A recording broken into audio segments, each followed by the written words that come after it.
नमस्कार मित्रमैत्रिणींनो, wellness with Damayanti ह्या चॅनलमध्ये पुन्हा एकदा तुमचे मनापासून स्वागत. आणि आय होप की तुम्ही सगळे स्वस्त आहात, मस्त आहात आणि आनंदी आहात. आणि तुम्हाला तर माहीतच आहे की मी तुम्हाला वेगवेगळ्या विषयांवर वेगवेगळे व्हिडिओज घेत असते आणि आय होप तुम्हाला ते आवडत आहेत, तुम्हाला ते मदत करत आहेत. आणि आजही एक आगळा वेगळा विषय घेऊन आलेली आहे. व्हिडिओ शेवटपर्यंत नक्की ऐका, कदाचित तो तुम्हाला मदत ठरणारच असेल. आजचा विषय आपला असा आहे की पती पत्नी म्हणजे संसार रूपी नाण्याच्या दोन बाजू आहेत. आणि हा आपला पती पत्नीचा जो आपला संसार आहे तो टिकवण्यासाठी आपल्या दोघांमध्ये काय काय गोष्टी असतात त्यांचा आज विचार आपण करूयात. आणि आपली ह्या संसाराची गाडी सुरळीत चालण्यासाठी ह्या गोष्टींचा आपण विचार केला पाहिजे. तर त्यासाठी हा व्हिडिओ आहे. व्हिडिओ अगदी शेवटपर्यंत नक्की ऐका.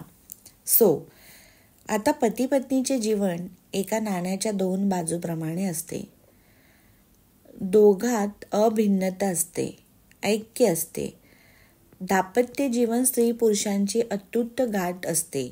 त्यात कोणत्याही प्रकारचा दुरावा, लपाछपी, नाटकी आचरण, परस्परांवर अविश्वास, एकमेकांविषयीच्या तिरस्काराला जन्म देत असतो व त्यामुळे संसार विस्कटत असतो. पण हा विस्कटत जरी असेल तरी ह्या संसाराची गाडी सुरळीत चालण्यासाठी आपण काही गोष्टींचा गांभीर्याने विचार केला पाहिजे. तर सर्वात प्रथम मित्रमैत्रिणींनो, एकमेकांना आपण पूरक व्हायला शिकलं पाहिजे.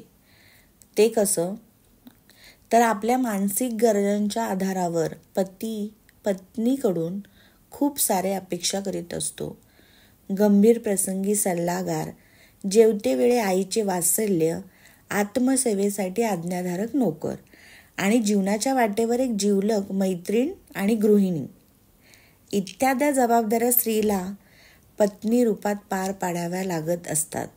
तसेच पत्नीही पतीकडून निर्वाहात आई वडील, दुःख वेदनात सोबती, कल्याण व प्रगतीसाठी सद्गुरू आणि कामनापूर्तीसाठी पती, संरक्षणासाठी बंधू इत्यादी रूपात कर्तव्यपूर्तीची अपेक्षा बाळगत असते. जेव्हा एकमेकांकडून अपेक्षापूर्ती होत नाही तेव्हा असंतोषाची भावना उत्पन्न होत असते. यासाठी आपण एकमेकांना पूरक व्हायला पाहिजे मित्रमैत्रिणींनो. त्यानंतर आपण एकमेकांच्या भावनांचा विचार केला पाहिजे. कारण एकमेकांच्या भावनांचा विचार करीत विशेषतः पुरुषांनी स्त्रियांच्या ज्ञानवर्धनात मदत करून परस्पर क्षमाशीलता, सहिष्णुता आणि एकरूपता सांभाळत एकमेकांची मानसिक तृप्ती करीत संसार सुखी व समृद्ध करायला पाहिजे. अशा प्रकारे एकमेकांच्या भावनांचा विचार केला पाहिजे. त्यानंतर पुरुषांमध्ये थोडा अहंकार असतो आणि त्या अहंकाराविषयी आपण बोलूया. तर पुरुषांमध्ये स्त्रियांविषयी आदर असतो, पण स्त्रीपेक्षा स्वतःला थोडे ते सुपेरियर समजण्याची भावना त्यांच्यामध्ये असते आणि हाच त्यांचा स्वभाव होतो. हे मला वाटतं पुरुषांनी टाळलं पाहिजे. तर हे तुम्ही टाळू शकता. आपल्या पतीचा अहंकार दुखवण्याऐवजी आपल्या प्रगतीच्या व भरभराटीच्या गोष्टी त्यांच्यासमोर प्रेमाने मांडाव्यात. त्यानंतर मित्रमैत्रिणींनो, कधी कधी पती प्रयत्न करत नाही.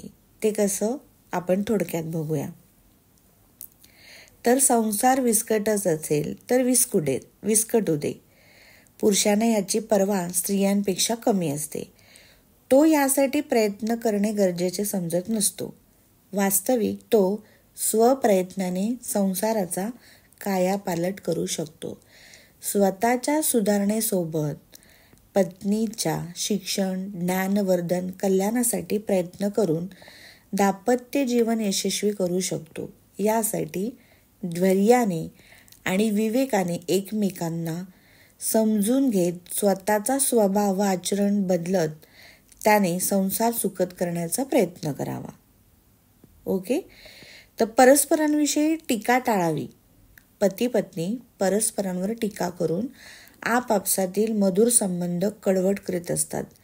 यामुळे आपापसातील प्रेम, आपुलकी, स्नेह, आकर्षण समाप्त होत असते. बहुतेक पतींना प्रत्येक बाबतीत पत्नीचे दोष दाखवण्याची सवय असते. अशा वेळी पत्नीने संयम सोडू नये. पतीच्या तक्रारी ऐकून आपल्यात खरोखरच ते दोष आहेत का हे पाहावे. जर नसतील तर पतीचा राग शांत झाल्यानंतर त्याच्याशी त्याविषयी बोलावे. सतत टीका करण्याची व्यक्ती समोर नकोशी वाटू लागते, त्यामुळे तिची उपेक्षा केली जाते. ओके. तर ह्या गोष्टी सुद्धा आपल्याला टाळता आल्या पाहिजेत. त्यानंतर एकमेकांना कॉम्प्लिमेंट आपण द्यायला पाहिजे, ते पण फार आवश्यक आहे. आता पतीने आपल्या कामाचे, राहणीचे कौतुक करणे असे पत्नीला वाटत असते. पतीकडून ही अपेक्षा बाळगताना आपणही त्याला कॉम्प्लिमेंट द्यायला हवेत आणि ह्यामुळे नात्यात माधुर्य वाढते मित्रांनो. त्यानंतर बऱ्याचदा आपण आता ह्या आजकालच्या मॉडर्न जमान्यामध्ये बघतोय की ज्या स्त्रियांना पतीची कटकट टीका ऐकावी लागते, त्यांना पतीच्या गैरहजेरीत आपल्या दबलेल्या भावनांची पूर्तता करावी वाटते स्त्रियांना. यासाठी त्या मैत्रिणीशी वेगवेगळ्या गप्पा मारत राहतात आणि काही स्त्रिया तर निरनिराळा शृंगार करून बाजारात जातात. एवढंच नाही तर काही स्त्रिया तर परपुरुषांच्या आवडत्या बनून आपल्या भावना तृप्त करीत असतात आणि ह्याचा विचार पुरुषांनी करायला हवा. आणि सारांशरूपी ह्या जरी छोट्या छोट्या गोष्टी आपण एकमेकांच्या विचारात घेतल्या आणि जर आपण एकमेकांना पूरक झालो, आपण एकमेकांच्या भावनांचा विचार केला. पुरुषांना थोडा अहंकार असतो, सॉरी पुरुषांनो, पण असं आहे थोडंफार. तर तुमचा तो अहंकार तुम्ही बाजूला ठेवा आणि जर आपला संसार विस्कळीत होत असेल तर शक्य करून पती प्रयत्नशील नसतात असा फार पूर्वीपासून समज आहे, म्हणून तो ह्या व्हिडिओमध्ये आपण मांडलेला आहे. तर तसं असेल तर नक्की प्रयत्न करा आपला नेहमी संसार सांभाळण्याचा. कारण वर खाली, उजळा पातळ, एकमेकांविषयी द्वेष, भावना, भांडणं ह्या सगळ्या गोष्टी होतच असतात आणि त्यासाठी तुम्ही प्रयत्नशील राहा आणि एकमेकांना कॉम्प्लिमेंट जरूर द्या.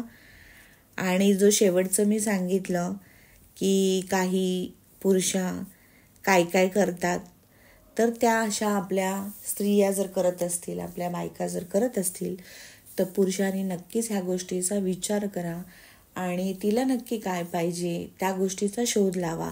अर्थात आपण एकमेकांना काय गोष्टी द्यायला पाहिजेत आणि काय गोष्टी नाही द्यायला पाहिजेत, काय गोष्टी दिल्याने आपल्याला आनंद मिळतो, काय गोष्टी केल्याने आपण एकमेकांमध्ये भांडणं होतात, ह्या सगळ्या गोष्टींचा आपण प्रामाणिकपणे विचार केला आणि एकमेकांना समजून घेतलं तर नक्कीच आपल्या संसाराची गाडी ही सुरळीत चालणारच आहे असं मला वाटतंय. आणि ह्या संदर्भात हा छोटासा माझा प्रयत्न होता व्हिडिओ बनवण्याचा. तर जर का कळत नकळत माझ्याकडून काही चुकीचं उच्चारलं गेलं असेल तर नक्कीच तुम्ही मला मोठ्या मनाने माफ कराल. पण नक्कीच हा व्हिडिओ तुम्हाला मदत करणारा आहे. आणि जर का तुम्हाला असं वाटत असेल की हा व्हिडिओ आम्हाला मदत ठरणारा आहे तर नक्कीच या व्हिडिओला भरभरून प्रेम द्या, लाईक करा, शेअर करा आणि सबस्क्राईब करा चॅनलला. आणि व्हिडिओ संपूर्ण ऐकल्याबद्दल पुन्हा एकदा तुमचे मनापासून धन्यवाद.